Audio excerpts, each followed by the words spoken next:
Assalamualaikum warahmatullahi wabarakatuh. Innal hamdalillah wassalatu wassalamu ala Rasulillah Sayyidina Muhammad ibni Abdillah wa ala alihi wa sahbihi wa mawalah, amma ba'du. Hadirin anu dipika hormat, para alim ulama anu jembar ku pangabisa, para kiai anu sugih ku pangarti, para guru anu luhung ku ilmu, para ajengan anu nyicingan dina ginanjar kawilujengan.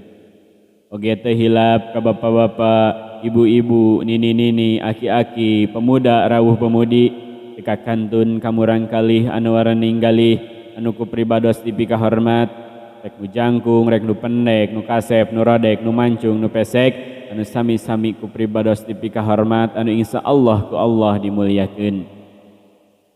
Pangluhung kolbu kajembaran manah puji anu jadi pangias ati, lil ibarat kembang malati jatining cinta anu sajati, anu jadi bubuka dina ieu ngaji.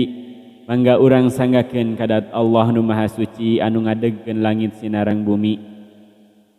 Oge puja anu jadi pangias kata, lil ibarat kembang campaka, ciri rasa anu ngancik dinu dada umat manusia.